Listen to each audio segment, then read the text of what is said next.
살펴드리고, 자, 오늘도 세 문제니까 조금 바쁘겠죠. 하지만 저번처럼 수요 공급 원리를 통째로 설명해야 되는 일은 없기 때문에 조금 지난번보다는 나을 것 같습니다. 일단 문제를 바로 들어가 볼게요. 자, 문제 1번. 20점이니까 이거는 조금 여러분들이 시간 배분을 할 때 20%의 시간만 배분을 하면 됩니다. 한 20분에서 원래는 18분인데 20분 정도 내외로 여러분들이 풀 수 있도록 시간 배분을 잘 해서 풀어야 되는 문제이고요. 가를 읽고 그리고 나를 참조하여 배추 가격의 상승 원인을 분석하고 두 가지 하라고 하네요. 가를 읽고 나를 참고하여 두 가지. 첫 번째, 배추 가격 상승 원인 분석.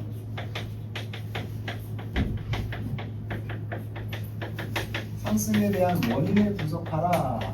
원인 나오면 우리 그 다음에 또 해결책 얘기 나오겠죠? 바로 정부의 해결책에 대한 얘기가 나옵니다. 정부 대책의 기대 효과를 설명하라.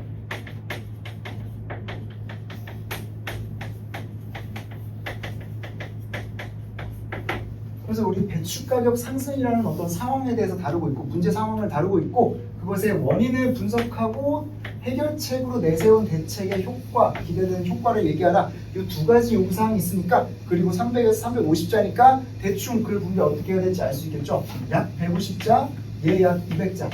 이렇게 우리가 배분할 거라고 생각을 하고, 각각 3문장, 4문장 정도 되겠구나 라고 여러분들이 예상을 하고 들어가시면 되겠습니다.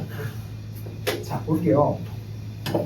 도식화를 또 해보겠습니다. 자, 가나다를 각각 해보면,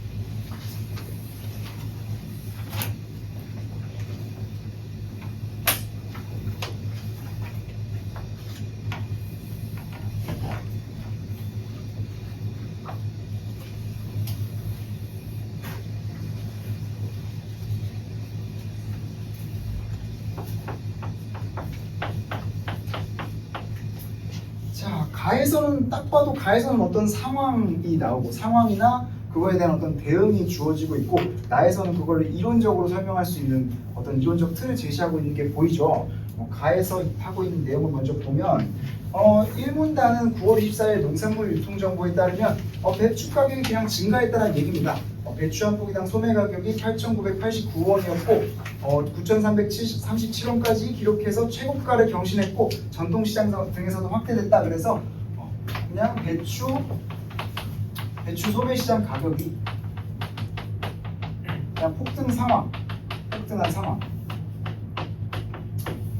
이 상황을 지금 일단 1문단에서는 주고 있고, 2문단에서는 업계에선 올해 장기간의 기록적 폭염으로 인해 생육 환경이 좋지 못한 것이 자연스럽게 가격 상승으로 이어졌다는 분석이 나온다. 원인 얘기를 여기서 주고 있죠. 그러니까 가를 읽고 나를 참조하여, 읽고 나서 참조하여 이렇게 나오면 가 나를 각각 요약할 필요 없다 그랬어요. 바탕으로 근거하여 모모의 관점에서 이렇게 좀 더 모모를 바탕으로라고 나오면 가나를 요약해야 되는데, 바탕으로가 아니라 참조하여 이렇게 나오면, 활용하여 읽고 이렇게 나오면 가나를 따로 요약할 필요 없습니다. 자, 그래서 원인 얘기가 나오고 있습니다. 올해 장기간의 기록적 폭염으로 인해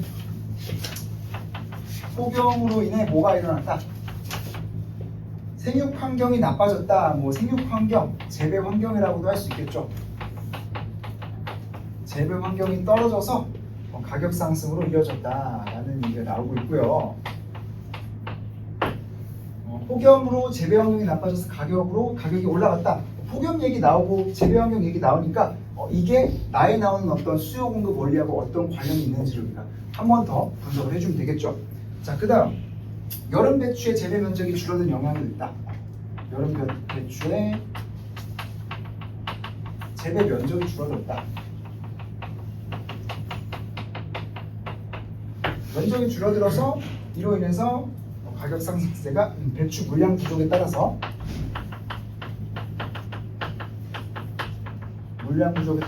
가격 상승이 이루어진다라고 하고 있습니다. 그냥 이런 식으로 인과관계 순으로 주는 거, 여러분들이 그 A에서 B로 가고 B에서 C로 가고 C에서 D로 간다, 이렇게 조금 더 체계적으로 정리를 해놓는 습관을 기르시면 쓸 말이 더 많아질 겁니다. 폭염으로 인해 재배 환경이 나빠지고 그로 인해 가격이 상승했다. 여름 배추 재배 면적이 줄어들어서 물량 부족이 생겼다. 물량 부족 우리 저번에 우리 수요 공급 곡선 다루면서 이거 뭐 밑에 그래프를 보면 알겠지만 수요 공급 곡선 다루면서 물량 부족 이거 우리가 무슨 용어로 배웠는데 뭘까? 초과수. 그렇죠. 초과 수요죠. 살려는 사람들이 팔려는 사람보다 더 많아. 초과 수요죠. 내 수업 듣고 싶은 사람 많은데 내 몸은 하나야. 그래서 초과 수요다. 그러면 이제 가격을 올려 불러주는 사람에게 내가 간다고 이런 아닙니다. 저는 그런 것도 따지지만 내가 한 번 딱 잡은 학생들을 놓치지 않는다라는 철학이 있기 때문에 저는 그런 싸구려 강사 같은 행동은 하지 않습니다. 어쨌든 그렇다는 거고 원인이고. 자, 그다음에 해결책 얘기가 나옵니다. 따라서 농식품부는 수급 안정을 위해 중국산 신선 배추를 수입하기로 결정했다. 정부의 대책이 나오네요. 수급 안정을 위해, 수급 안정이라는 건 수요 공급 안정이라는 거예요. 그러니까 밸런스를 맞추겠다라는 거죠. 안정을 위해 중국산 신선 배추를 수입하기로 결정했다. 중국 배추 수입 나오죠.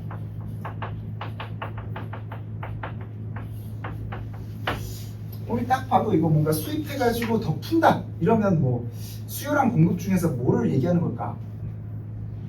이거 밑에 보면 알겠지만 우리 정부가 비축해둔 아니면 수입해가지고 새로 배추를 더 시장에 풀어. 요거는 수요일까 공급일까? 그렇죠, 공급이죠. 공급을 늘리겠다라는 얘기죠. 그걸 밑에서 보면 알 수 있겠지만 우리가 또 짐작을 할 수가 있습니다.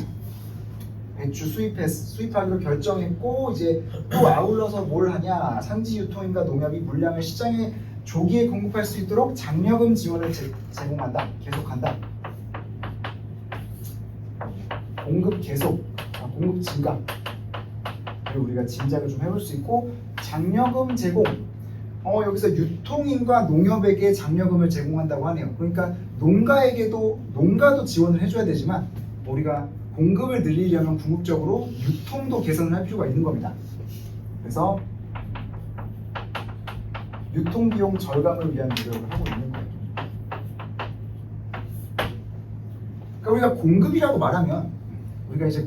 말하면 그냥 이론적으로는 생산자가 만들어서 파는 거 이렇게 그냥 수요공급 곡선에서 배웠지만 공급이란 것도 굉장히 사실은 복잡한 절차를 통해서 이루어진단 말이야. 그 공급망 관리라는 게 경영학에서 여러분들 하나의 독립적인 학문으로 자리 잡고 있을 만큼 공급 관리가 되게 복잡해요. 서플라이 체인 매니지먼트라고 해서 그거 하는 사람들 돈 떼돈 벌어요.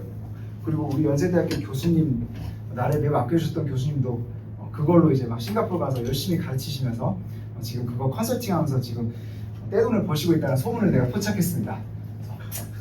저 좀 받아주십시오 하고 가고 싶은 막 마음이 커지는데 어쨌든 유통비용 절감인데, 그러니까 공급에는 총 이제 뭐 여러 단계가 있지만 러프하게 나누면 3단계가 있어요.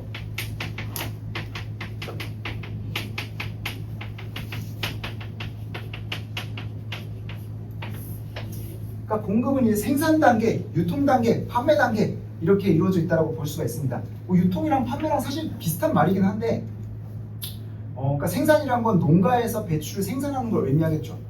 그러니까 농가에서 배추를 더 잘 생산하고 더 많이 생산해도 공급이 늘어날 것이고, 똑같은 양을 생산했지만 예전에는 뭐 산지가 험해가지고 교통이 나빠가지고 이제 좀만 비 오면 시장에다 못 내놔. 근데 그 도로를 이제 깔고 그리고 이제 뭐 버스를 더 많이 이렇게 좀 안전하게 운행을 하고 이래서 유통을 개선했어. 생산량이 똑같아도 유통을 개선해도 공급이 늘어날 수가 있어요. 그래서 생산과 유통, 사실 유통하고 판매하고는 거의 동일한 말로 그냥 생각해도 될 것 같습니다. 러프하게. 그래서 생산을 개선할 수도 있고 유통을 개선할 수도 있는데 여기서는 일단 공급량 증가와 함께 유통 단계에 대한 장려금을 지급했다라는 겁니다. 그래서 유통을 공략했다 이런 것도 여러분들 좀 아주 중요한 건 아니지만 부수적인 포인트로 볼 수 있고, 자 이렇게 얘기를 주고 있어요. 배추 소매 시작 가격 폭등 상황을 주고 있고 원인에 대해서 폭염으로 인한 재배 환경 악화 그리고 여름 배추 재배 면적 감소를 주고 있으면서 정부의 해결책으로는 2가지를 제시하고 있습니다. 중국산 배추 수입해서 시장에다 푼다. 그리고 유통 주체에게 장려금을 제공해서 유통비용 줄인다. 이 얘기를 주고 있어요. 자, 나에서 무슨 얘기를 하나 봅시다. 총 2가지 얘기를 하고 있죠. 그래프도 2개고. 그래서 첫 번째로는 공급 증가, 경우를 얘기하고 있습니다. 공급 증가의 경우를 얘기하고 있는데, 그러니까 정부에서 비축하고 있던 상품을 시장에 공급한다. 비축 물량을 공급을 하는 거예요. 그러니까 정부도 바보가 아니잖아요. 이게 물가가 계속해서 변한다는 걸 과거 사례를 통해서 알고 있어요. 특히 농산물이나 식품 같은 거는 요즘 기후변화 때문에 굉장히 예민하다는 걸 정부가 이미 알고 있단 말이에요. 그래서 이런 것들 비축 물량을 미리 갖춰둬요. 그래서 혹시나 공급 대란이 일어나면 이것들을 빨리 풀어야겠다라고 미리 조금 이제 구매를 해놓는 그런 양도 있고요. 그래서 그것들을 유사시에 비축해둔 물량을 공급을 해서 시장에 공급을 확대를 하는 거죠. 이런 정책이 대표적으로 있고요. 그리고 여러분들 이따가 그 배경 지식을 추가로 넣어놨는데 14페이지부터 보면 이제 배추 가격 상승 억제, 그러니까 모든 가격 상승 문제에 대해서 동일하게 쓸 수 있을 겁니다. 이거에 대해서 정부가 쓸 수 있는 공급 대책, 이것들을 대표적으로 몇 가지를 정리를 해놨어요. 여러분들 이거 보면서 외울 필요는 당연히 없어요. 근데 이제 그 용어들에 좀 친숙해지시면 좋습니다. 용어들을 조금 익혀두시면 많이 편할 겁니다.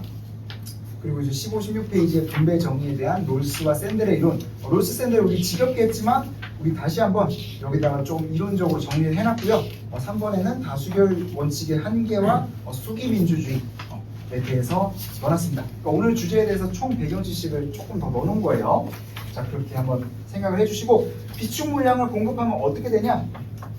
공급 곡선이 우측으로 이동. 공급 곡선 우측으로 이동하면 공급의 증가로 초과 공급이 발생한다. 초과 공급이 발생해서 어떻게 되냐? 이에 따라 공급자 간의 경쟁이 일어난다. 공급자 간 경쟁이 일어나고 이로 인해서 가격이 하락한다. 그러니까 우리가 이 과정을 좀 알아둬야 되는 거예요. 알아두고 이렇게 화살표로 정리를 해뒀다가 좀 이제 논증을 세밀하게 해주는 게 좋습니다. 여러분들 우리 저번에 수요 공급선 배울 때, 그러니까 우리 단순히 그렇게 배웠잖아. 그래서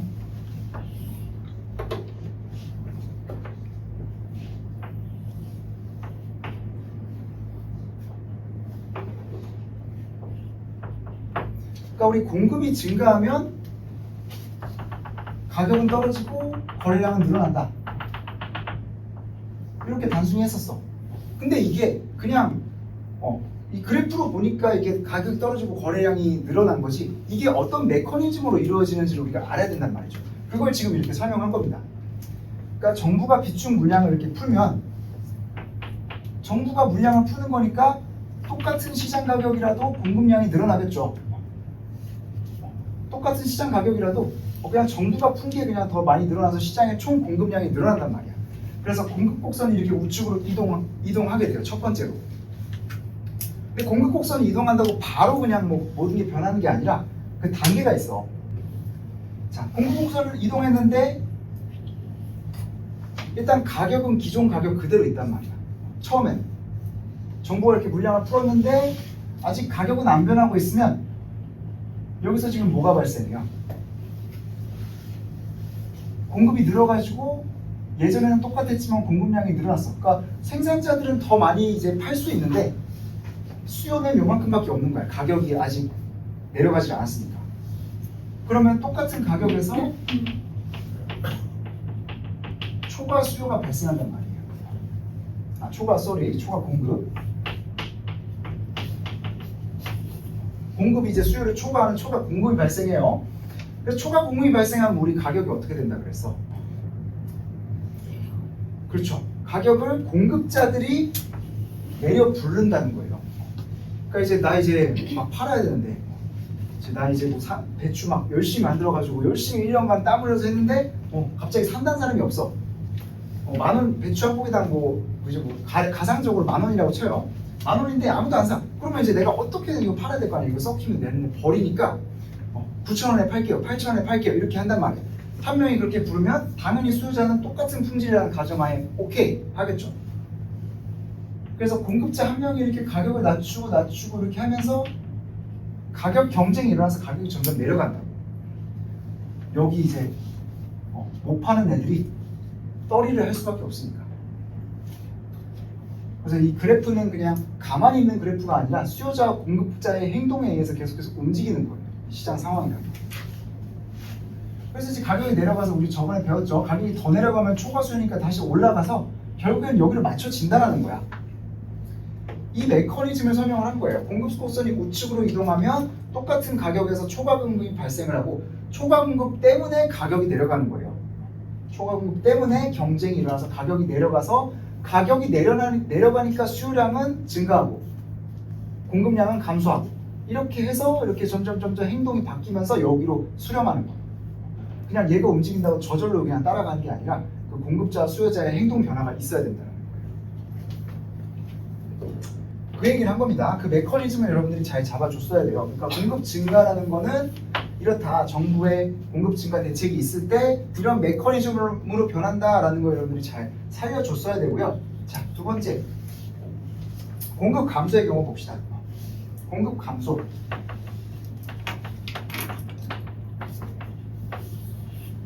이건 이제 애초에 배추 가격이 오르는 원인을 설명하는 거죠.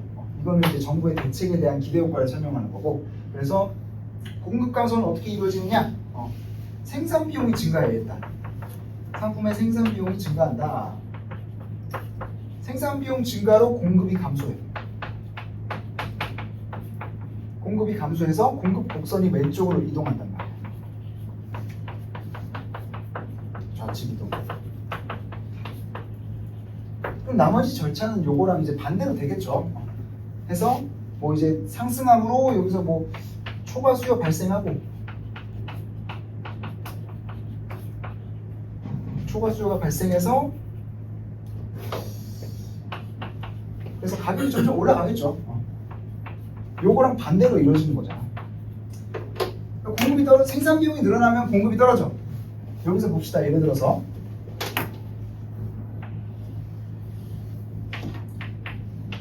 반대로 이제 생산 비용이 늘어나서 공급이 떨어진 경우야. 이 경우면 예전에 그 가격으로는 이제 생산자들이 생산을 덜 한다고. 그러면 같은 가격에 대한 생산량이 줄었는데 수요는 그대로야.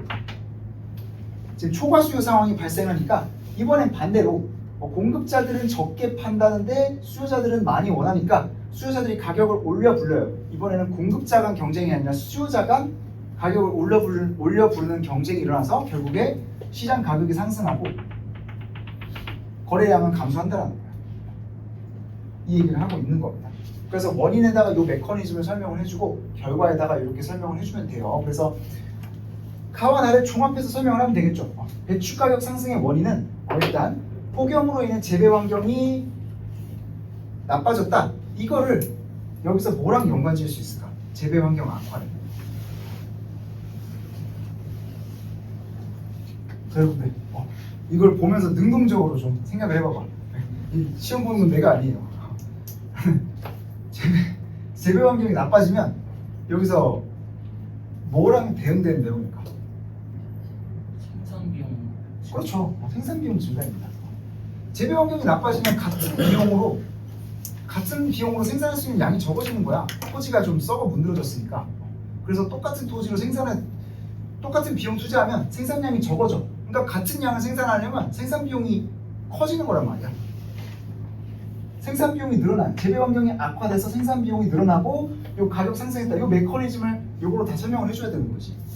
공급이 감소해서 공급 곡선이 우측으로 이동하고 그에 따라 초과 수요가 일어나면서 수요자들 간 경쟁으로 인해서 가격이 올라갑니다. 그것이 배추 가격 상승의 원인입니다. 이렇게 단계적으로 분석을 해야 된다는 거예요. 그리고 정부 대책의 기대 효과를 설명하시오. 기대 효과 마찬가지죠. 요거 통해서 요거 짬뽕해서 설명하면 됩니다. 중국산 배추 수입을 통해서 비축 물량 공급이랑 유사한 효과가 일어나는 거죠. 중국산 배추 수입해서 풀면 공급이 증가해서 공급 곡선이 우측으로 이동하고 그로 인해서 여기서 초과 공급 발생하고 공급자 간 경쟁으로 이번엔 가격이 내려갈 겁니다. 마찬가지로 장려금으로 인해서 유통비용이 절감되므로 나머지는 마찬가지로 쓰면 돼요. 유통비용이 절감되므로 공급이 증가해서 공급 곡선 우측으로 이동하고 나머지 똑같이 오케이? 유통비용 절감되면 공급이 증가한다는 거 이해 가죠? 생산비용 절감이랑 똑같잖아. 생산비용이 절감돼도 공급이 올라가고 유통비용이 절감돼도 공급이 올라가는 거예요. 오케이, 이건 당연한 거죠. 비용이 줄어들면 여러분 비용이 줄어들면 당연히 같은 가격에 더 많이 공급이 이루어지는 거잖아. 생산이든 유통이든 간에 비용이 줄어들면 공급하는 데들은 비용이 줄어들면 똑같은 가격이라도 예를 들어서 생산 가격이랑 유통 가격이랑 합쳐서 3천만 원이었다고 쳐요. 자동차가 있는데 시장 가격이 5천만 원이야. 그러면 마진이 2천밖에 안 남죠. 근데 유통이 되게 편해져서 생산 가격, 유통 가격 합쳐가지고 2천만 원으로 떨어졌다 쳐. 그럼 시장 가격 똑같이 5천만 원이어도 자동차 가격 똑같이 5천만 원이어도 생산을 더 많이 할 거 아니야. 마진이 더 많이 남으니까. 그런 거라고요. 유통비용 절감 되면 공급이 올라가서 공급 곡선 이동하고 초과 공급, 공급자 간 경쟁. 아까랑 똑같은 메커니즘으로 가면 됩니다. 네. 여러분들 잘 따라와야 돼요. 골똘히 머리를 굴리면서 따라와봐. 이 정도는 무조건 따라와야 돼요, 여러분들. 이 정도는 따라와야 돼.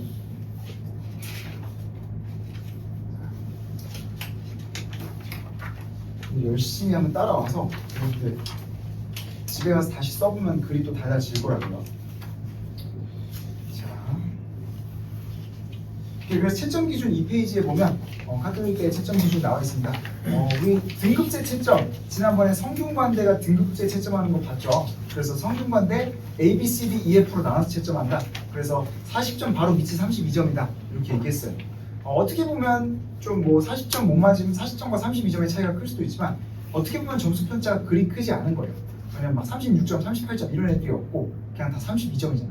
그래서 적당히 그냥 정답 맞추면서 딱딱딱딱 쓸 거 다 쓰면 32점, 32점 그리고 하나 정도 A 맞으면 그렇게 하면 좀 좋은 점수를 받을 수 있다라는 게 성대의 특징이라고 했는데 카톨릭도 조금 비슷하다라는 거예요. 그래서 8등급으로 채점하고 이렇게 형식 내용 이렇게 나눠서 채점을 합니다. 그리고 이제 글자 수도 여러분들 잘 확인을 하시고요. 형식에 보면 이제 400자 이상이면 2등급 감점, 그러니까 A에서 C로 감점된다는 거예요. 300자에서 350자까지 쓰라 그랬는데 50자만 초과해도 2등급 감점이에요. 그래서 한 4점 정도 깎이겠죠.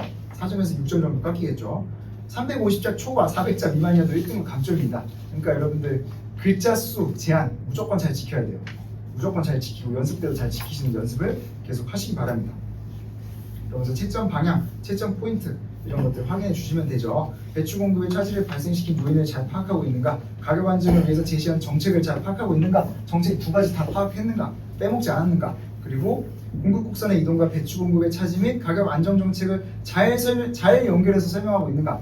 그냥 대충 설명하는 게 아니라 이 공급 곡선이랑 연결해서 이렇게 설명을 하고 있는가, 요걸 본다라는 거예요. 그래서 여러분들 인과관계가 주어질 때는 이런 것들 세밀하게 잡아내야 된다는 겁니다. 여기서 많이 놓치면 놓칠수록 그 논리성이 떨어지게 되는 거예요. 자, 이런 문제였고 문제 자체는 어렵지 않았습니다. 저번에 우리 수요 공급을 하고 넘어갔기 때문에 훨씬 더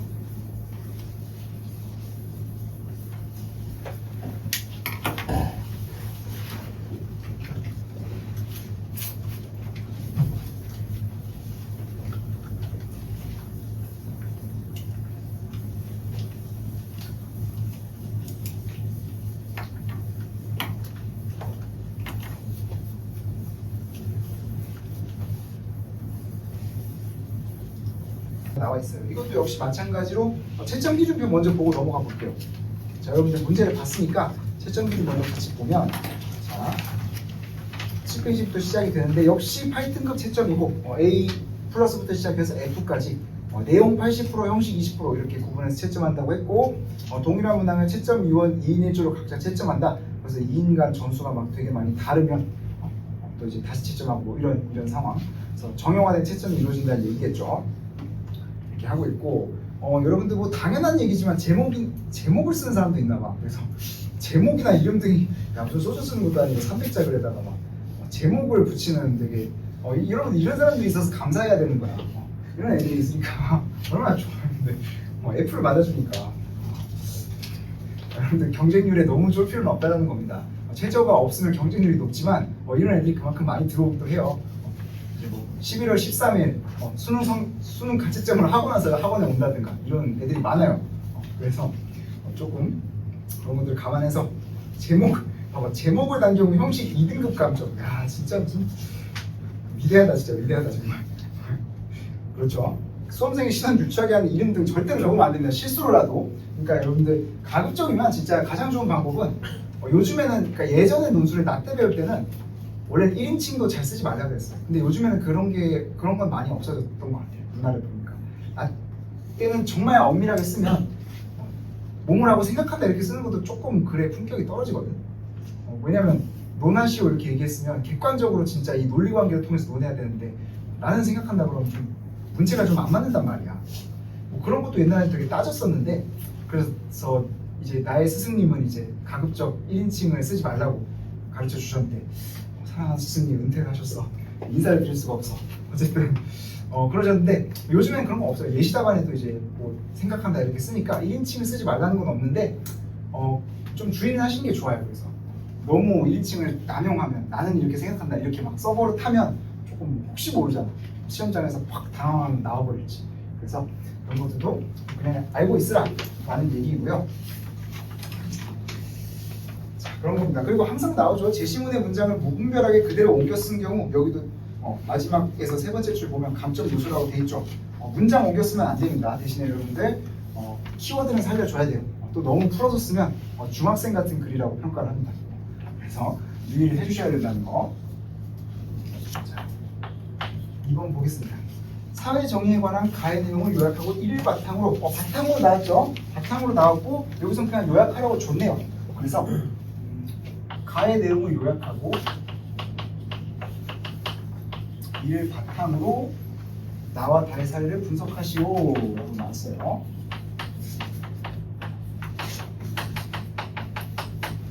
이를 바탕으로 가라는 것은 사회 정의에 관한 지식입니다 라고 주어졌습니다.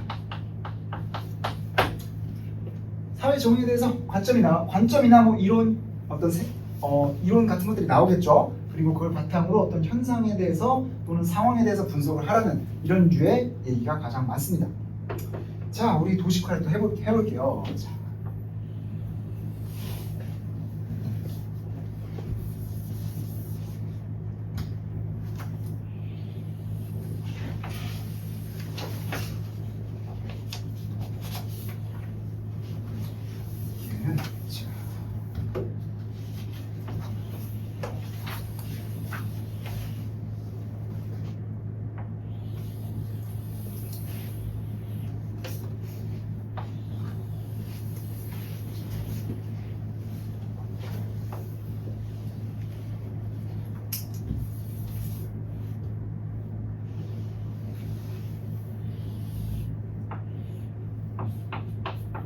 단어를 각각 볼 텐데요.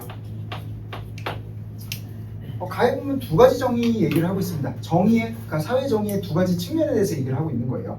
사회 구성원들의 인간다운 삶, 구성원 간의 협력과 발전, 안정을 위해서 필수적인데 분배적 정의와 교정적 정의로 나뉜대. 그래서 두 가지를 먼저 이렇게 제목을 써놓고 시작을 하겠습니다.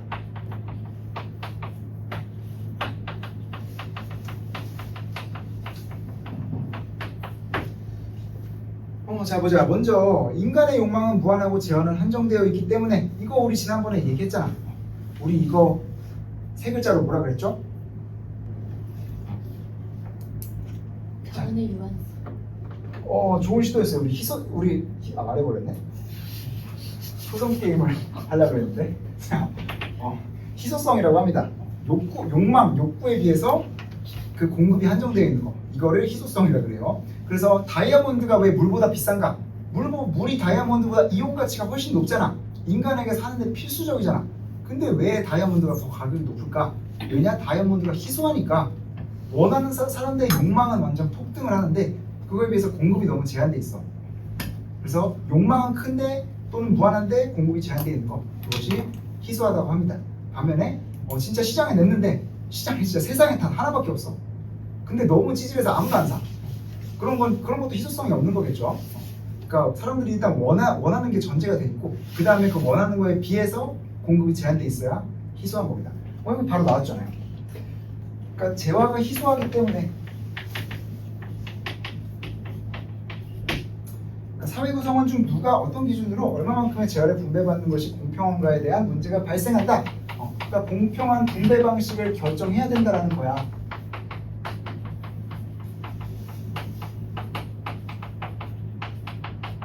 그러니까 모든 문제는 이 자원의 희소성에서 시작된다라는 거죠. 사실 경제학의 제1 전제도 이겁니다. 자원이 희소하지 않다면 우리는 이렇게 열심히 입시제도를 위해서 싸울 필요도 없고 이렇게 열심히 막 할 필요도 없고 그냥 막 돈이 썩어난다면 막 이러면서 네 여러분들 슬픈 사실은 돈이 썩어나면 돈이 가치가 없어지겠죠. 그게 우리의 비극입니다. 그러니까 자원이 제한돼 있는데 정부가 막 돈만 풀면 그럼 이제 막 맥도날드 햄버거가 막 1억 되고 막 그러는 거예요.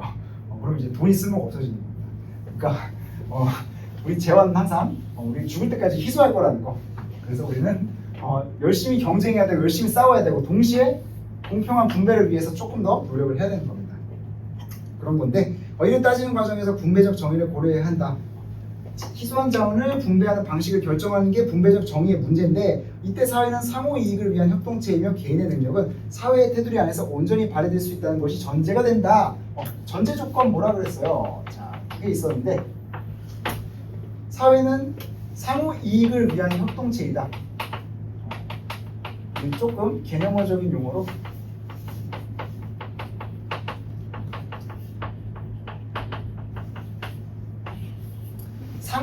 상호 간의 이익을 준다. 이걸 상호 호혜적이라 그래요. 이런 말 여러분들 좀 잘 써주면 좋습니다. 호혜라는 게 그냥 혜택을 베푸는 이라고 합니다. 상호 호혜적인 협동체이고 그리고 뭐다? 개인의 능력은 사회 속에서 온전히 발휘될 수 있다.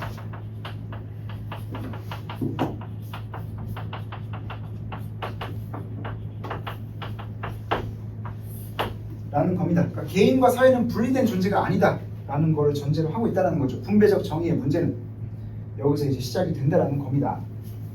개인에 따라 일의 효율성의 차이가 있고 개인의 자유와 소유권이 인정된다고 하더라도 사회라는 공동체를 기반으로 해야만 능력이 제대로 성과를 거둘 수 있는 것이다. 뭐 그쵸? 어느 정도는 맞죠. 그러니까 개인이 아무리 능력이 좋아가지고 막 하지만 사회 제도라든가 뭐 경찰이라든가 이런 것들 뭐 있었어야지 그 사람이 그런 능력을 발휘할 수 있었을 거 아니에요. 그렇기 때문에 그러니까 개인 능력은 사회 속에서 온전히 발휘되고 공동체를 기반으로 해야만 제대로 성과를 거둘 수 있다. 똑같은 얘기고요. 개인에 따라서 이 전제에서 도출되는 결론을 얘기하고 있습니다. 따라서 개인의 능력에 의해 발생한 이익이라도 모든 구성원이 어느 정도의 권리를 주장할 수 있는 공동의 사물이 된다. 이런 주장이 사실 조금 무서운 건데 어쨌든 뭐 원칙적으로 맞는 말이죠. 그래서 그러니까 상호 호혜적인 협동체야. 사회는 서로 이익을 주고받는 그런 협동 관계의 협동체야. 그리고 개인이란 건 사회랑 분리돼서 존재할 수 없고 내 능력도 사실 사회 속에서 발휘되는 거야. 그렇기 때문에 뭐다? 따라서 이 전제로부터 도출되는 결론이 뭐다? 그래서 개인의 능력에 의해 발생한 이익이라도 개인 능력에 따른 이익이라도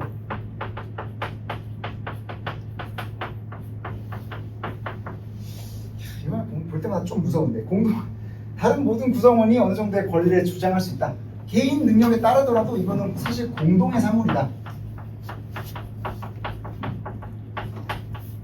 그리고 다른 구성원들이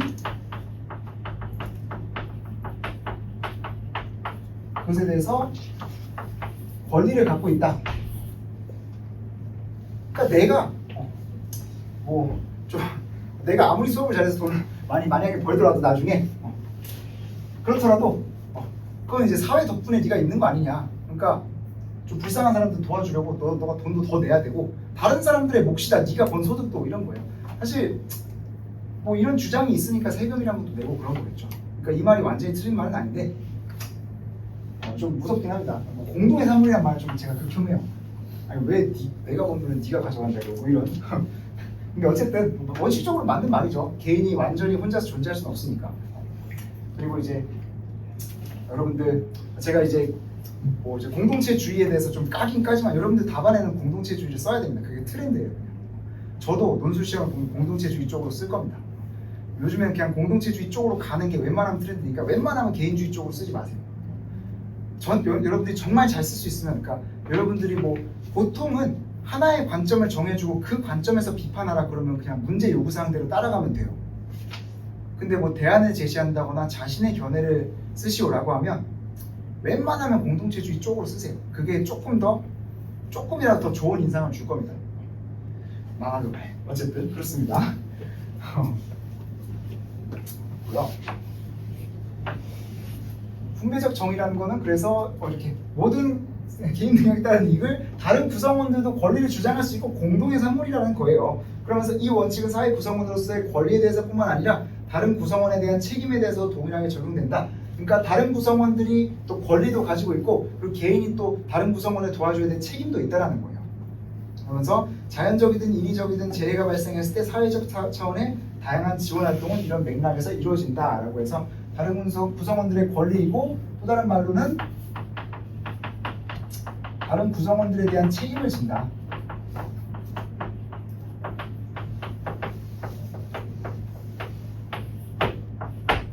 이런 얘기를 하고 있는 거예요. 그것이 바로 분배적 정의다. 그러니까 희소한 자원이 희소하니까 우리는 뭐가 공평한 분배 기준인지를 결정해야 되는데 그 분배 기준을 결정할 때 사회라는 거는 상호 호혜적인 협동체이고 개인이라는 건 사회 속에서 능력을 발휘하니까 우리 개인 능력에 따른 결과물도 공동의 산물로 인정하고 다른 구성원들에 대한 어떤 책임의식 그리고 다른 구성원들의 공동의 권리를 좀 인정하자라는 게 분배적 정의 개념이라는 겁니다. 그리고 교정적 정의는 범죄의 심각성에 비례하여 그에 합당한 처벌을 내리는 것으로 법을 매개로 한 정의이다. 그래서 범죄에 대해서 그 심각성에 비례해서 합당한 처벌. 그래서 범죄의 심각성에 비례한 처벌을 해야 된다라고 하면서 법을 매개로 한 정의래요. 그러니까 이 처벌을 하는 매개가 법이다. 그러니까 법을 수단으로 활용한다라는 거죠. 법을 매개로 한 정의이다. 그러면서 법이란 건 뭐다? 법이란 건 사회 질서를 유지하기 위해 국가 권력에 의해 제도화된 행동 규범이다. 그러니까 이런 것들 제도화된 행동 규범이다 라고 해서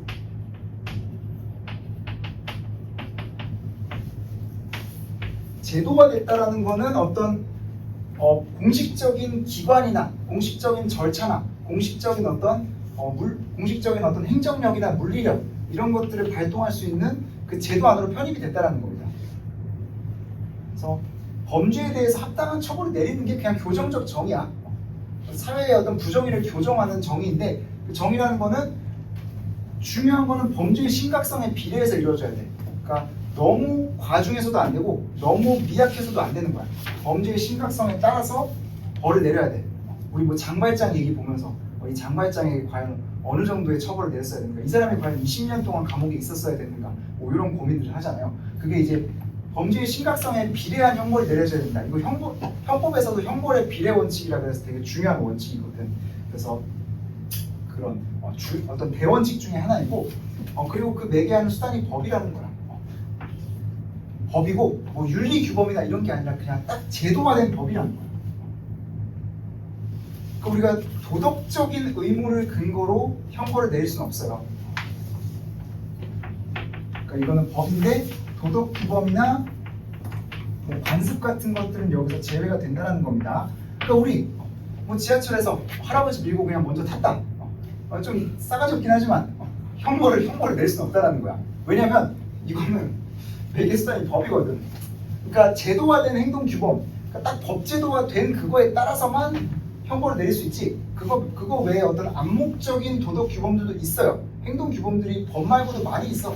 우리 사회에는 윤리 규범들이 있잖아. 상식적으로 용납이 안 되는 행위들. 그래서 요즘 막 유튜브에서 예전에 그런 것도 착한 사마리아법 이런 얘기도 나왔었는데 그런 일화가 있었어요. 외국 유튜버 중에 와 이건 좀 보고 섬뜩하더라.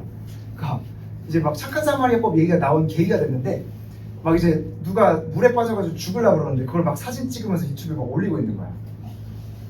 근데 그거 처벌할 수 있는 방법 없거든. 처벌할 수 있는 방법 없어요. 왜냐면 법적으로 그게 뭐 명예훼손도 아니고 그게 누군지 보이지도 않는데 얼굴도 안 보이는데 명예훼손 아니야. 사람을 안 구했다고 내가 처벌받아야 돼? 아니잖아요. 그러면 내가 뭐 내 목숨을 위협받으면서까지 구조해야 되나? 안 구했다고 처벌하는 근거 규정도 없어요. 그렇다고 사람을 놀렸어. 죽어간 사람을 놀렸어. 죽어간 사람을 놀리면 처벌받는다는 법이 없거든. 왜냐면 그거를 형벌로 규정하기 시작하면 놀리는 게 도대체 어느 정도부터 놀리는 거고 죽어간 사람은 뭐 어느 시점부터 죽어가는 거고 그거 뭐 명확하게 규정이 안 되면 진짜 무한 확대 적용이 될 수 있어요. 아 내가 그냥 요즘에 너무 힘들어서 자살을 고려하고 있었는데 제가 다 놀렸어. 제 처벌해주세요. 이러면 그것도 처벌받는 거죠.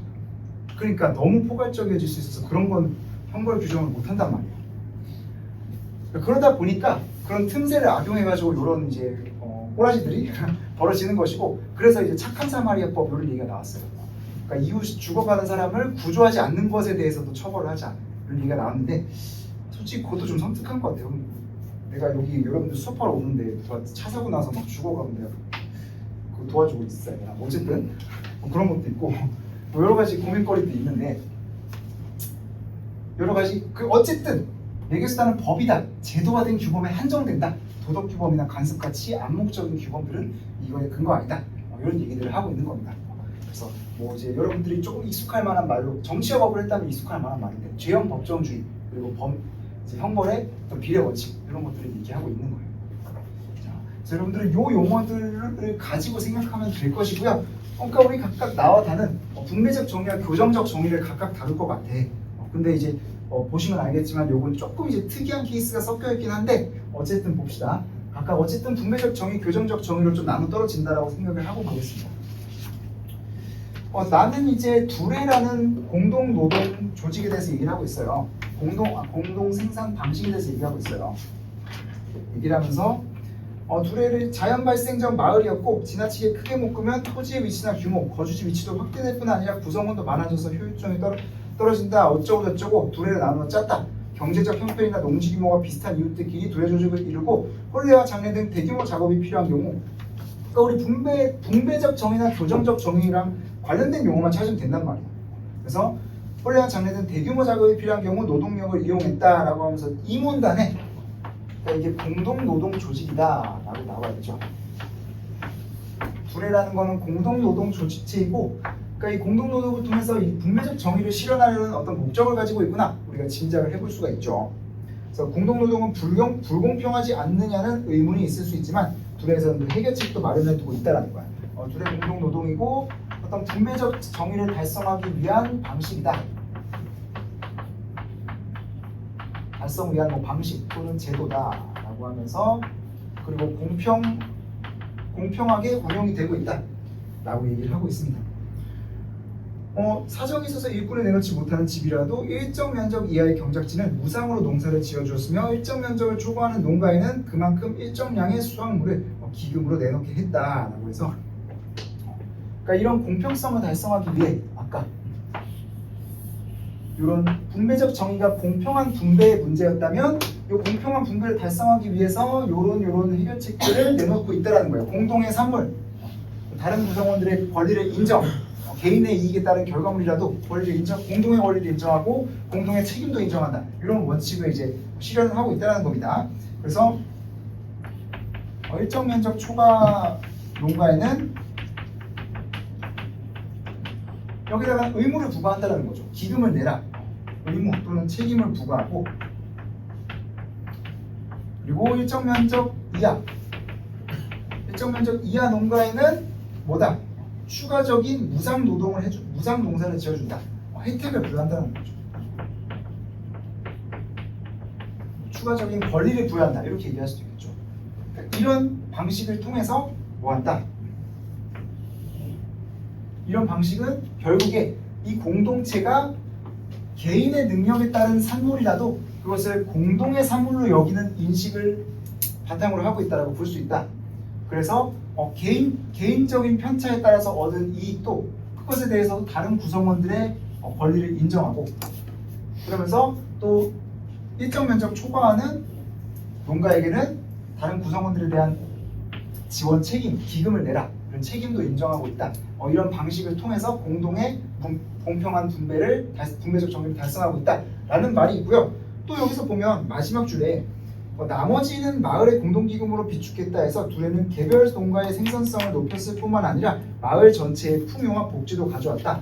그렇게 해서 이거는 분배적 정의를 달성할 뿐만 아니라 뭐도 높이고 있다. 분배적 정의 달성 플러스 농가와 마을 전체의 생산성도 높이고 있다.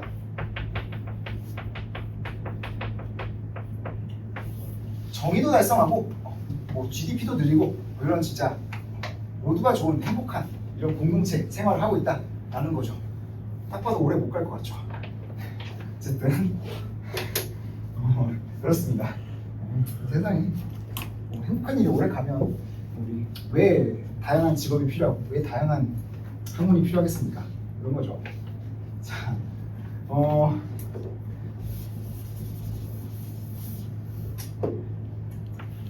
쫙 그런 얘기들 해줬고 우리 금방 지웠어요. 생산성도 증가했다. 분배적 정의 달성과 함께 생산성 증대도 이루었다라는 점도 여러분들이 부가적으로 써주면 포인트가 될 겁니다.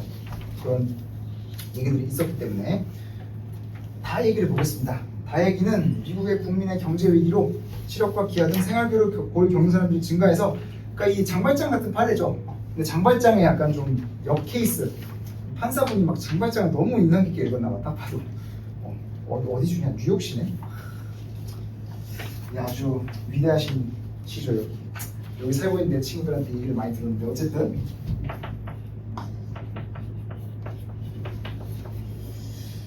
그러니까 국민경제 위기로 실업과 기아 등 생활고를 겪는데 그 생활고를 겪는 가운데 절도죄로 법정에 섰어. 며칠을 굶고 배고파서 우는 손자를 차마 볼 수가 없어서 빵을 훔쳤던 거야. 할머니에게 사람을 훔쳤으니 벌금 10달러를 내라는 처벌을 내렸는데 일단 벌금을 뭐 안 내라고 한 건 아니고 일단 내라고 했어요. 근데 벌금에 대해서 내렸고 어려운 이웃을 내버려둔 죄를 물어서 자기 자신에게도 벌금 10달러를 부과했고 방청객으로 참여한 뉴욕시 시민들에게도 진짜 방청객들은 뭐 그래 50센트니까 그러다죠. 아니 진짜 나한테 내라고 했으면 거기서 따졌을 거야. 아, 그래 이 정도는 낼 수 있지 그래 인간적으로 솔직히 저도 이 정도는 돼요. 말만 그렇게 하는 거지. 어쨌든 자신에게도 벌금 10달러를 부과했고 방청객으로 참여한 뉴욕시 시민들에게도 각각 벌금 50센트씩을 내도록 하였다. 벌금이라고 하니까 또 기분이 나쁘네. 그러니까 좀 이제 사회적인 차원에서 좀 이렇게 내주자 이렇게 얘기하면 똑같은 말이라도 내 기분 좋게 낼 수 있는데 내가 왜 벌금을 내야 이런 심정. 어제도 50센트에서 50센트를 모아서 할머니는 10달러의 벌금을 냈고 남은 돈을 가지고 법정을 떠날 수 있었다. 그러니까 실제로 할머니는 벌금을 안 낸 거랑 같은 실질적인 상황이 된 거죠. 그래서 여기서는 두 가지 정의가 동시에 다 등장합니다. 일단 봅시다. 교정적 정의 먼저 등장하죠. 우리 교정적 정의 뭐야? 범죄에 대해서 그 심각성에 비례한 합당한 처벌을 내려야 되고 그 매개수단은 법을 근거로 엄격하게 제도를 형벌을 내려야 된다는 거 아니야. 이거에 따라서 할머니 일단은 벌금형을 받았어요. 할머니는 그러니까 범죄의 객관적 사실이 일단 있잖아. 범죄의 객관적 사실이 있으므로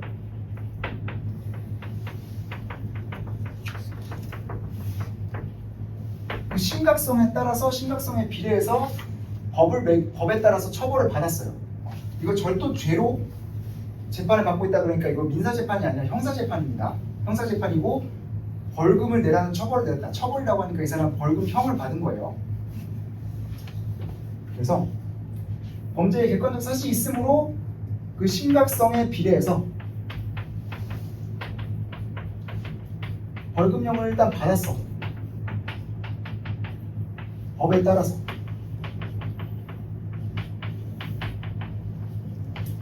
법에 따라서 심각성에 따라 벌금형을 받았어. 근데 뭐야? 근데 또 우리 배고파서 우는 손자를 차마 두고 볼 수가 없어서 빵을 훔쳤다. 우리 여기서 이제 추가적으로 이런 얘기도 해볼 수 있는 거야. 범죄라는 건 그 심각성에 비례해 가지고 합당한 처벌을 내리는 건데 과연 손자가 배고파 가지고 우는 손자를 구하기 위해서 빵을 훔친 행위랑 그냥 가다가 심심해 가지고 저 빵 주인이 못생겨서 하나 훔쳐보자 이러는 훔치는 행위랑 과연 그 심각성이 똑같을까? 그렇게 볼 수는 없겠죠. 그러니까 범죄의 심각성에는 객관적인 측면뿐 아니라 주관적인 측면도 고려가 된단 말이야. 뭐 주관적인 사정, 참작 사유 이런 것들을 고려해서 또 이런 것들 역시 범죄의 심각성을 판단하는데 고려되었을 수 있다고 볼 수 있다. 여러분들 이런 추론도 넣을 수 있다는 거예요. 이런 것들 역시 이런 것들은 반대로 범죄의 심각성을 조금 감소시키는 요인으로 고려되었을 수도 있을 것이다 라고 추론을 한 줄 정도 써줬으면 뭔가 가점 포인트가 될 수 있습니다. 그렇죠? 그래서 이 사정을 준 거죠. 그러니까 범죄라는 게 객관적인 그러니까 우리 형벌에도 실제로 형벌을 낼 때 우리 굉장히 엄격하게 따지거든요. 그러니까 형벌은 죄형법정주의라고 해서 아까 말했듯이 법에 없는 죄는 절대 물어서 처벌할 수가 없습니다. 아무리 그 유튜브를 촬영해서 그 죽어간 사람 비웃는 행위가 얄미워도 그거 처벌하면 사회적으로 더 개판이 돼요. 아무 행위나 다 처벌하기 시작하면. 그건 진짜 완전 히틀러 곱하기 10만 정도 될걸요. 그런 사회가 되기 때문에 그렇게 하면 더 안 되는 거고 사실은. 근데 어쨌든 형벌을 판단할 때 객관적 구성 요건과 주관적 구성 요건이라는 게 있어요. 우리 이거 여담으로 얘기를 하면 여러분들 좀 알아두고 가면 나중에 여러분들 국어 비문학에 도움될 거야. 이거 형벌 재형법정주의 나올 수 있거든요.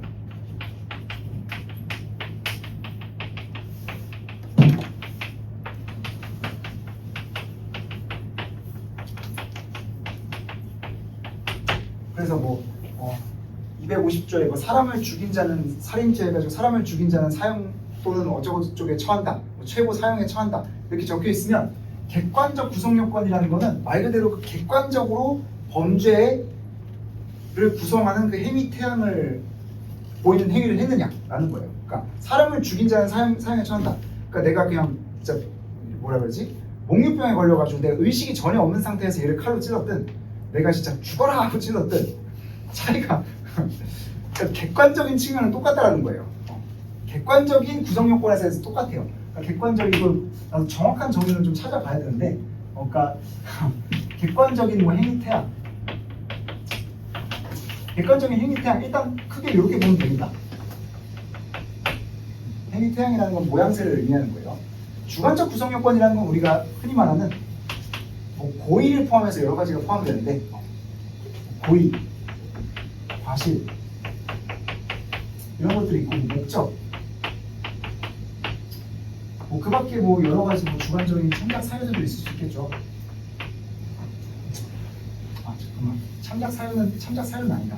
어쨌든 고의, 과실, 목적 뭐 이런 것들이 있을 수 있어요. 그래서 그러니까 사람을 내가 몽유병에 걸려가지고 사람을 죽었어도 내가 그 고의가 인정될 수 없다. 만약에 이거는 고의를 인정할 수 있는 사안이 아니다 라고 하면 처벌을 안 받아요. 왜냐하면 객관적 구성요건 해당성은 충족시켰지만 주관적 구성요건 해당성은 충족 못 시켰거든요.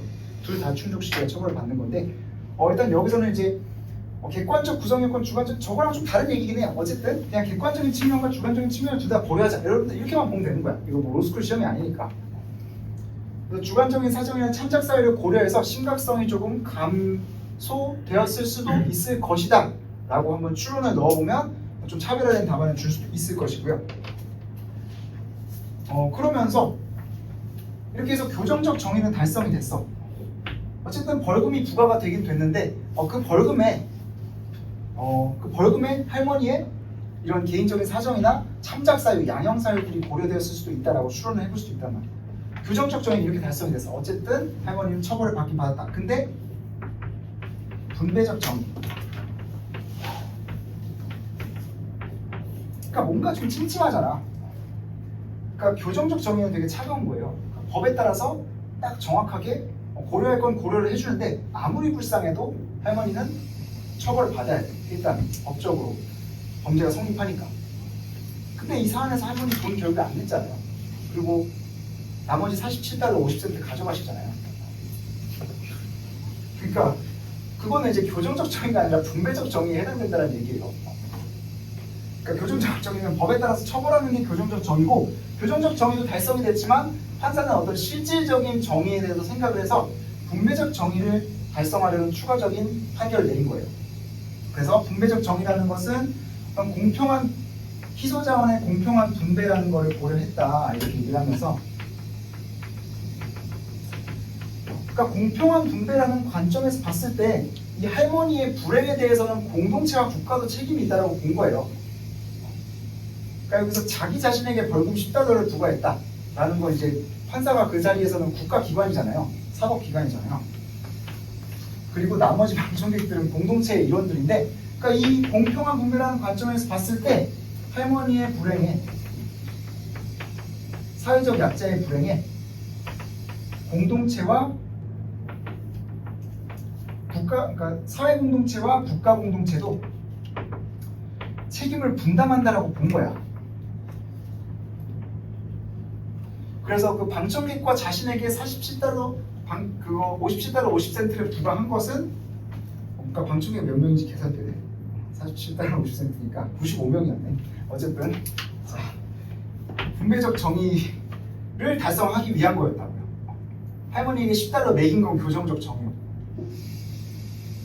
그리고 그 교정적 정의에 아마도, 이건 추론입니다. 추론이지만 할머니의 어떤 딱한 사정이라던가 뭐 이제 여러 가지 개인적인 사유들을 참작해서 그 벌금도 심각성을 줄여줬을 수도 있을 것으로 판단이 된다, 해석된다, 이렇게 하는 추가적인 추론 점수가 들어가겠죠. 이렇게 하면서 분배 정의와 교정적 정의를 동시에 달성한 케이스였습니다. 자, 그런 케이스였고요. 마지막 문제, 문항 3번을 볼 건데요.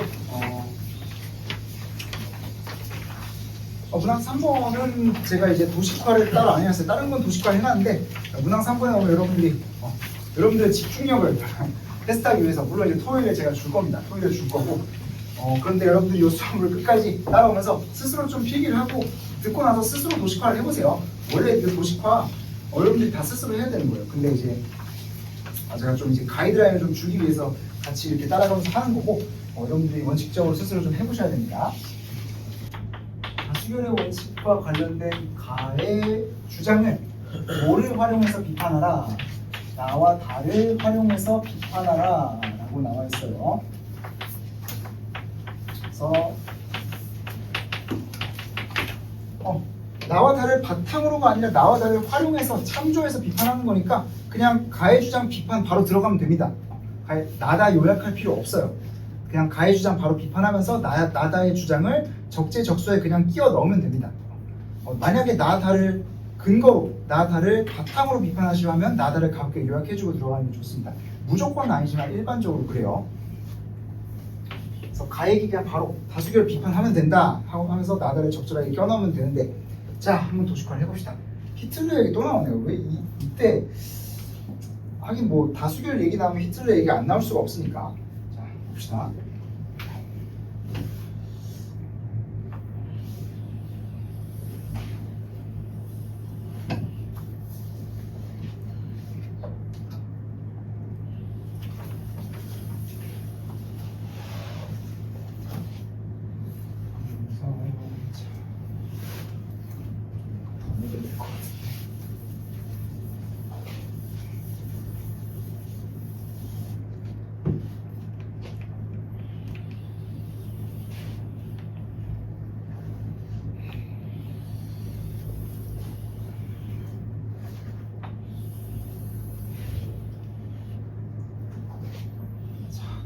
다수결 얘기가 나오고 있고, 다를 활용해서 비판을 하는 겁니다. 우리 비판 뭐 여러 번 했어요. 우리 비판 평가형 문제. 우리 평가라 그러면 우리 비판하거나 옹호하는 거라 그랬죠. 가끔 가다가 진짜 부분적 비판, 부분적 옹호도 있을 수 있는데, 가급적이면 그냥 비판 또는 옹호하는 게 좋습니다. 비판하라 그러면 우리 크게 세 가지를 좀 생각해 보면 됩니다.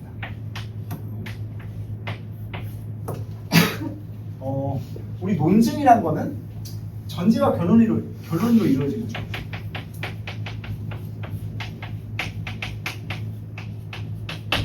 맨 먼저 전제를 공격하는 방법이 있어요. 예를 들어서 사람은 죽는다. 소크라테스는 사람이다. 그러므로 소크라테스는 무조건 죽는다. 라는 3단 논법이다 칩시다. 대전제가 사람은 죽는다죠. 그러면 그 사람을 죽는다를 만약에 비판할 수 있으면 소크라테스는 안 죽을 수도 있다는 얘기를 할 수 있는 겁니다. 아닌데 나 안 죽었는데? 말하면서 난 300년 살았는데? 뭐 이렇게 해버리면 발레를 들어가지고 반증을 들어서 그걸 해버리면 전제를 까버리면 나머지 이게 다 무너져요. 그래서 만약에 A에서 B에서 C에서 이렇게 여러 개의 전제 결론으로 이루어졌다. 특히 그런 경우면 요 맨 시작점에 있는 전제를 팍 발레를 들어서 공격해버리면 나머지가 다 말이 안 되게 되는 겁니다. 그래서 어떤 전제, 뭐 대전제라고 할 수도 있고요. 그냥 전제를 공격한다. 뭐 전제의 타당성을 약화시킨다. 이렇게 얘기할 수가 있어요. 전제를 타당성이란 말이 좀 전제를 약화시킨다 이렇게 합시다.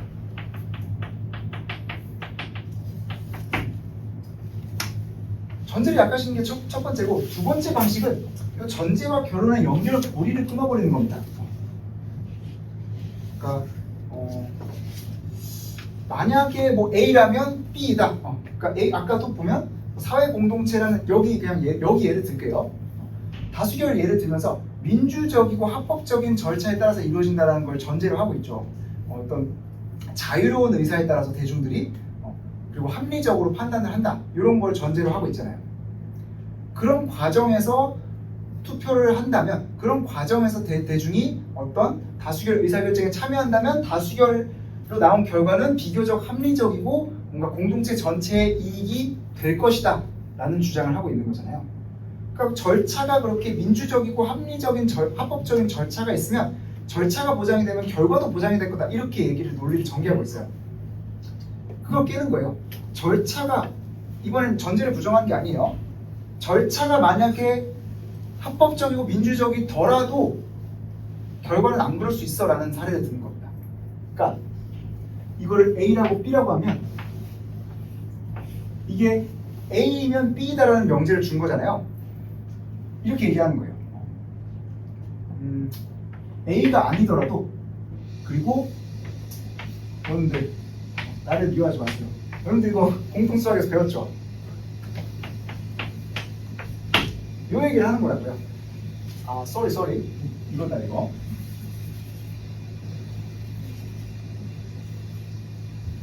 A인데 B가 아닌 경우도 있을 수 있어 라고 반증을 드는 거라고요.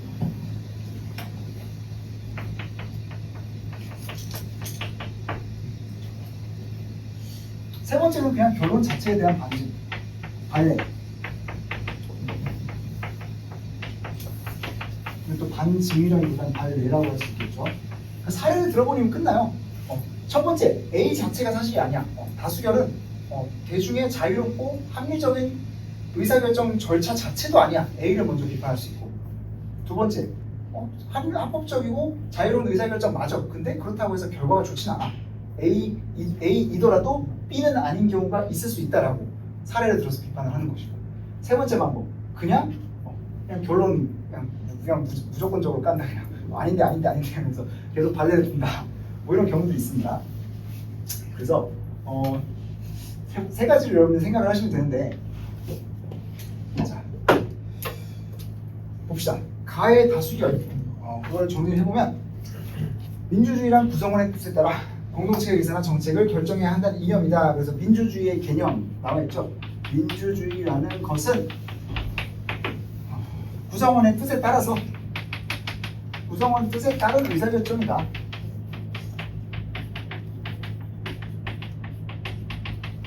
결정이고, 여기서 이걸 쓸 필요는 없지만 여러분들 그냥 외워두면 좋은 거. 다른 말로는 뭐라고 한다? 치자와 피치자의 일치.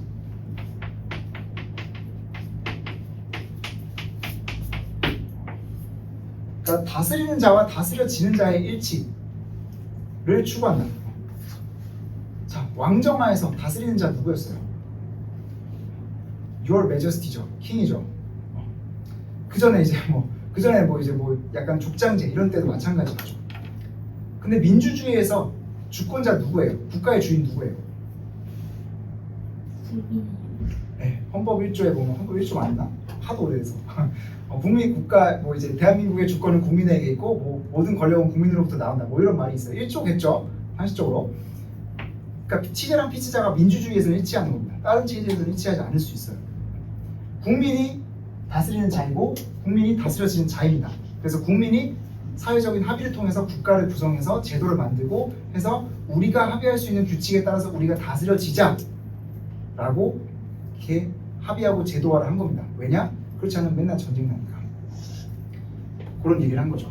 여러분들 사회 계약론 이런 데서 배우는 이거 그냥 여러분들 알고 가면 좋습니다. 그래서 지금 중요한 건 아니고 자 민주주의 개념을 이렇게 설명을 하는데 민주주의의 목적은 자유와 평등의 이념을 토대로 인간 존엄성을 보장하는 것이다. 개념은 이렇고 목적이란 거는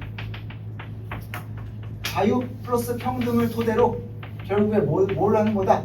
인간 존엄성 보장하는 거다.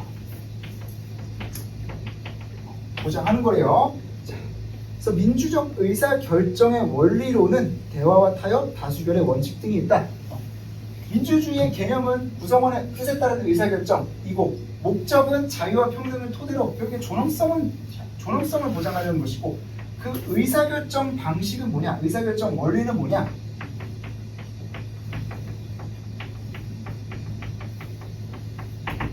먼저 대화와 타협이라는 게 있어. 대화 타협 아름다운 말이죠. 뭔가 이제 우리 대화를 해서 서로 설득을 하고 합리적인 네 방안이 합리적이면 네 방안도 내가 좀 수용을 하고 내 말이 합리적이면 너도 내 말을 좀 수용을 해. 그래서 우리 최대한 좀 서로 이제 합리적이고 모두에게 좋은 방향으로 의견을 이끌어가 보자라는 게 대화와 타협의 그런 전제 조건이죠. 하지만 이대로 안 되죠. 그래서 그럴 때 우리가 쓰는 게 뭐냐? 양보와 타협이 어려울 경우에는 다수결의 원칙에 입각한 투표를 통해서 결정한다.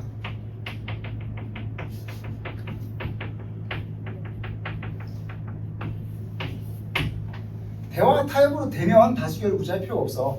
왜 굳이 51대 49의 9가 되는 그런 결정 상황을 만들어야 되냐고. 서로 다 얘기해가지고 받아들여서 딱 한 번에 통일 그렇게 내면 좋은데 현실은 그렇지가 않잖아. 그러니까 그냥 좀 밀어붙이기가 좀 필요하다는 거야.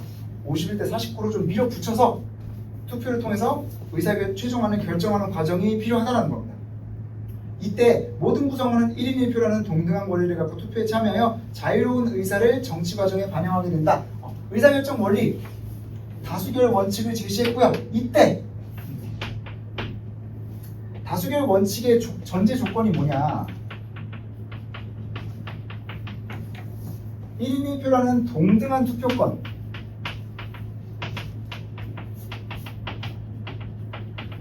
주식회사처럼 돈 많은 애가 야 51% 의사결정권 가져버리면 안 되겠죠. 이제 소유주가 이제 뭐 어떤 특정 오너가 국가의 오너가 있어가지고 막 그렇게 하면 안 되잖아. 동등한 투표권이 일단 보장이 돼야 돼. 가난한 사람이든 부자이든 어떤 인간이든 간에 형편없는 인간이든 위대한 인간이든 간에 다 한 표야. 두 번째는 자유로운 의사를 정치 과정에 반영한다. 자유로운 의사를 정치 과정에 반영한다. 당연한 말처럼 들리지만 당연하지 않아요. 실제로 사람들이 자유롭게 의사결정을 할 수 있느냐 없느냐가 요즘에 위협받고 있잖아. 딥페이크 AI 이런 걸로 그 얘기가 지금 나와있어. 그러니까 자유롭게 자기가 자율적인 의사결정을 해서 그 의사결정을 정치 과정에 반영함으로써 그 반영하는데 그걸 동등한 투표권을 통해서 행사한다. 라는 거를 전제 조건으로 해야 다수결이 절차적인 정당성이 인정이 되는 거야. 근데 만약에 개인이 전제 조건 까면 자유로운 의사결정 못 내리는데 이런 일은 있을 수 없겠죠. 솔직히 동등한 투표권이 없는데 이런 일은 있을 수 없겠죠. 현실적으로. 만약에 이게 부정이 된다면 이 다수결의 어떤 정당성이 흔들리게 되는 거죠. 그런 식으로 이제 하나하나씩 논리가 위협받게 되는 겁니다. 그래서 정치 과정에 반영하게 되는데 다수결의 원칙은 소수의 견해보다 다수의 의견이 합리적이며 사회 전체의 이익을 극대화할 것이라는 전제하에 적용된다. 이런 전제 조건 하에서 그러니까 전제 조건도 여러 가지가 있는 거죠. 이런 전제 조건 하에서 어떻게 될 거야? 다수 의견이 소수의 견해보다 뭐하다 합리적이고 첫 번째 합리적이고 공동체 전체의 이익에 부합한다.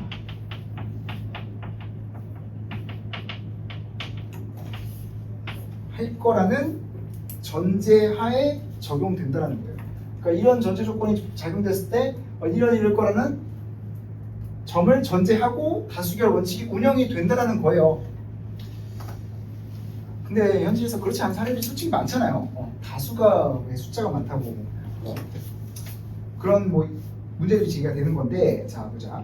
따라서 해당 구성원은 그러니까 이런 전제 조건 하에서 얘네가 더 그래도 소수견해보다 합리적이고 공동체 이익 부합하니까 그러니까 반대표를 던졌더라도 승복해야 된다는 거야.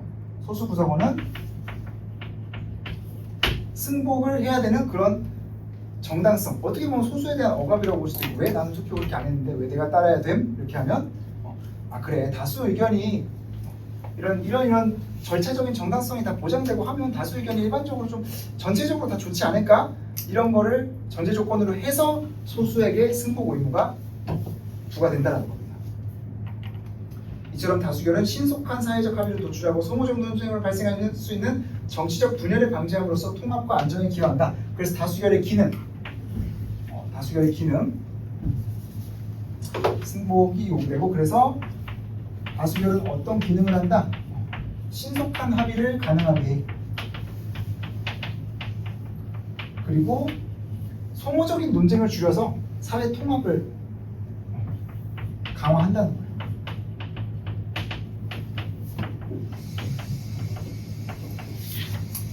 그러니까 맨날 그냥 뭐 문제 가지고 맨날 막 다 인터넷에서 DC 인사이트 게시판이 막 100만 개가 생겨서 모든 걸 다 민주적으로만 해결한다고 쳐봐.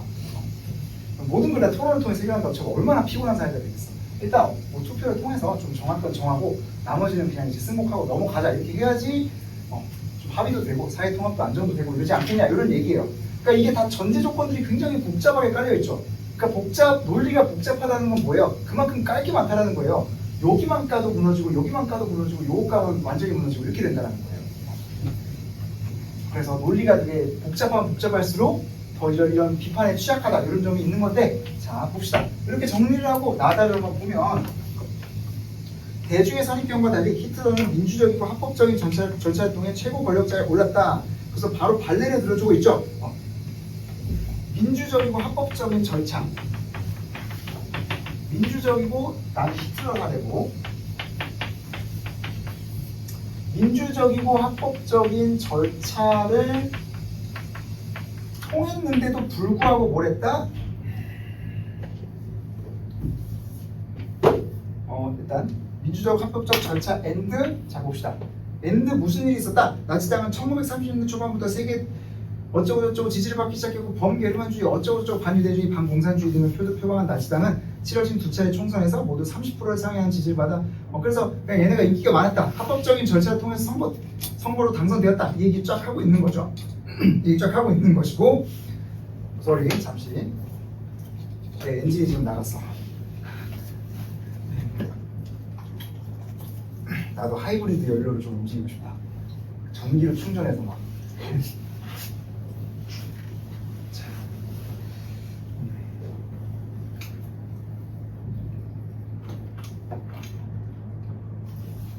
진짜 가끔 좀 무서운 게 출강하는 다른 학원에서는 이제 되게 나이 많으신 이제 선배 선생님께서는 목소리가 진짜 방금 내 난 목소리가 그냥 일상 목소리가 됐어요. 너무 강의를 오래 해서 그런지. 그래서 좀 그게 무서운데 저는 좀 잘 관리를 해보겠습니다.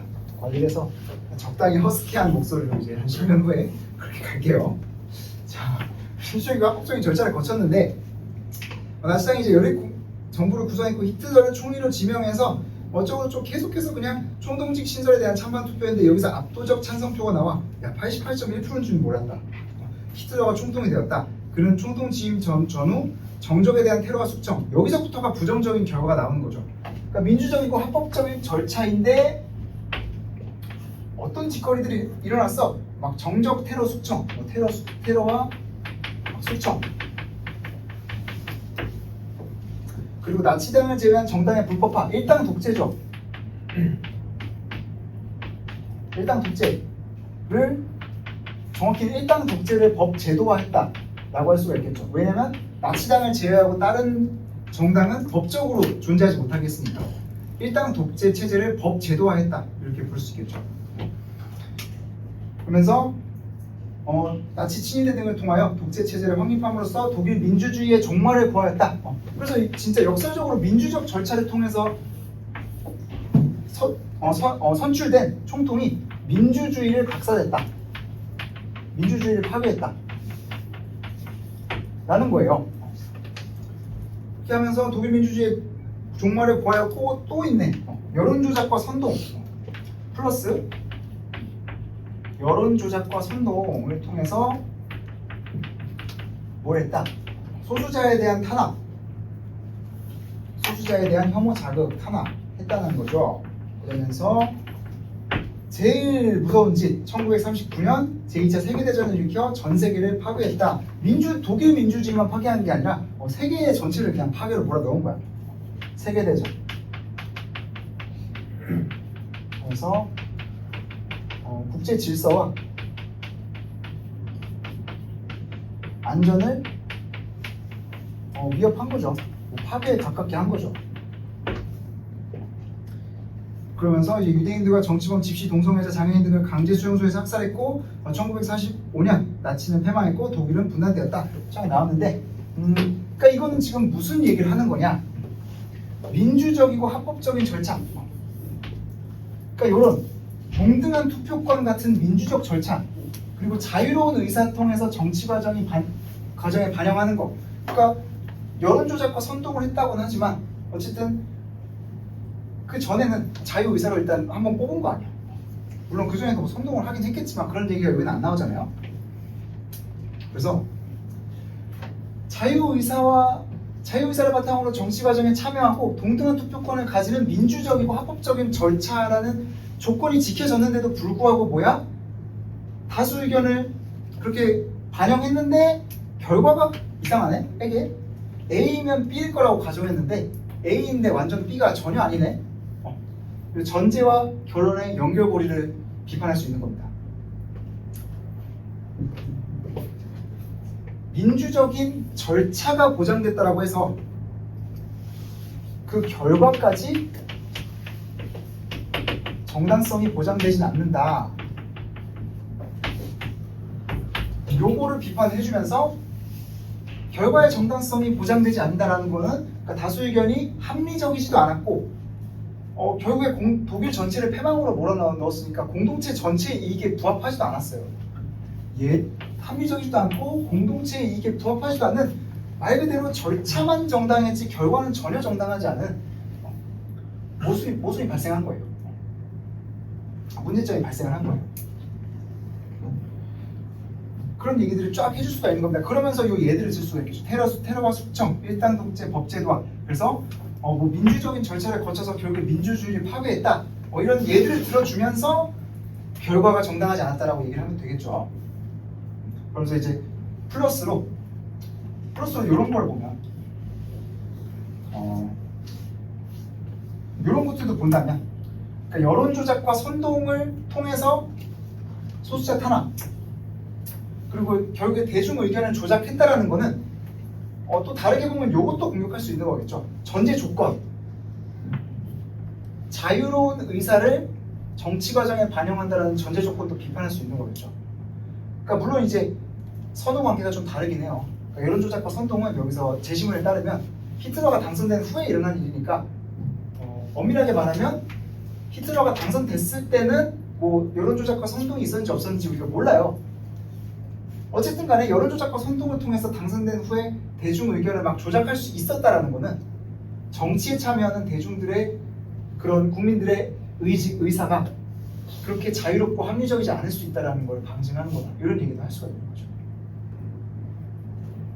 여기까지는 여러분들 안 써줘도 큰 문제는 없을 겁니다. 근데 추가적으로 써줄 수 있다는 거고 일단 잠을 깨세요. 5분밖에 안 남았어요.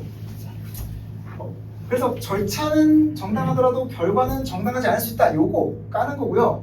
자, 요 다는 뭐 조금 다른 측면 비슷한 면도 있지만 조금 다른 측면을 공격을 하는 건데 인공지능 얘기를 하고 있죠. 인공지능과 딥페이크 얘기를 하면서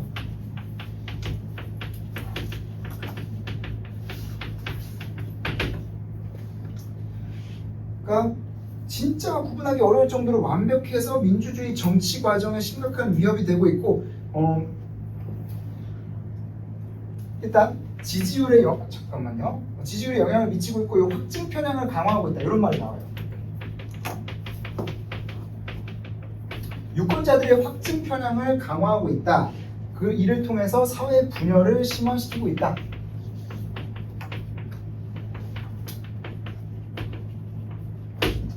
그리고 여론을 조작 왜곡까지 하고 있다. 조금 빨리 나갈게요. 이런 문제점들이 나오고 있죠. 그러니까 여론을 조작 왜곡할 수 있다. 이 말은 뭐예요? 이 말은 그 딥페이크를 통해서 더 이상 이 알고리즘 가지고 내가 그냥 보고 싶은 것만 보게 할 수 있는 거야. 저 후보 무슨 짓 했대. 저 후보 봐봐. 지금 막 무슨 스캔들 봐봐. 하면서 가짜 사진을 퍼뜨리면 그거를 믿고 싶어 하던 사람들한테 쫙 알고리즘으로 퍼뜨리면 그게 사실인지 아닌지를 상관 안 하고 그냥 믿게 된다라는 거야. 확증 편향이죠. 자기가 믿고 싶은 얘기만 듣고 그거에 반대되는 사실은 듣지 않는다라는 게 확증 편향이잖아요. 요걸 통해서 사회 분열을 심화시킨다. 그리고 여론 조작 왜곡한다. 여론 조작 왜곡한다. 이거는 다시 한번 요 전제 조건, 자유 의사를 통해서 정치 과정에 참여한다. 요 전제 조건을 크게 약화시키는 거겠죠. 더 이상 우리의 의사는 자유롭지 않아. 우리의 의견을 조종하고 싶어하는 알고리즘에 대한 지배권을 가진 누군가에 의해서 우리의 의사는 이미 조종당하고 있어. 그러니까 다수결의 전제 조건인 자유 의사라는 거 자체가 성립하지 않아 라는 얘기를 먼저 할 수 있겠죠. 그리고 나서 확증 편향을 통해서 사회 분열을 심화시킨다 이런 얘기는 다수결의 기능에 대한 비판도 될 수 있는 거야. 다수결이 승복을 통해서 그러니까 이렇게 다수견해가 소수견해보다 합리적일 거라는 사회적인 어떤 암묵적 인정하에서 승복하고 그걸 통해서 합의와 안정을 이끌어내는 게 다수결의 기능이잖아. 이제 더 이상 그 기능 못해. 왜냐면 선거제도 자체에 대한 대중의 심각한 불신을 초래하였고 깨끗이 승복하지 않는 풍조를 조장하였다. 이제 뭔 얘기만 하면 부정선거 얘기가 나온다. 모든 국가에서 그래요. 뭐 유럽에서도 그렇고 저는 이제 뭐 세계 뉴스 보는 걸 좀 좋아해가지고 좋아하지 않으면 안 되는 직업이잖아요. 그래서 좋아하고 계속해서 보게 되는데 이제 부정선거 얘기는 뭐 모든 나라에서 다 나오고 있어요. 미국하고 우리나라뿐만 아니라 이제 동유럽 이런 데서도 나오고 있고 이미 그래서 부정선거로 당선됐다고 해서 파면당한 대통령 후보자도 있었고 진짜 개판이에요. 세계가 개판이고 그러니까 확증 편향을 통해서 사회 분열이 심화되니까 이제는 다수결이라는 게 국민적인 합의와 안정에 기여하는 기능도 상실했어. 그러니까 다수결이라는 거에 전제 조건도 성립을 안 해. AI가 우리 의견을 조정할 수 있으니까 우리 의견은 더 이상 자유롭지 않아. 라는 것이고 두 번째 그러면서 뭐 결과적인 측면에 대한 얘기는 뭐 다르고 할 수는 별로 없겠죠. 왜냐면 이 결과로 인해서 뭐 어떻게 됐다라는 얘기는 나에서 주로 나왔으니까. 그러니까 이 전제 조건을 까고 이 사회적 합의를 이끌어내는 기능을 까는 거다.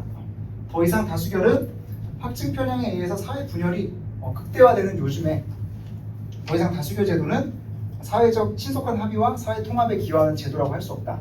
오히려 다수결로 인한 투표 결과의 사람들이 더 불신이 강화됨으로써 사회 분열을 더 강화시키는 계기가 되기도 한다. 뭐 이런 관례를 들어줄 수도 있겠죠.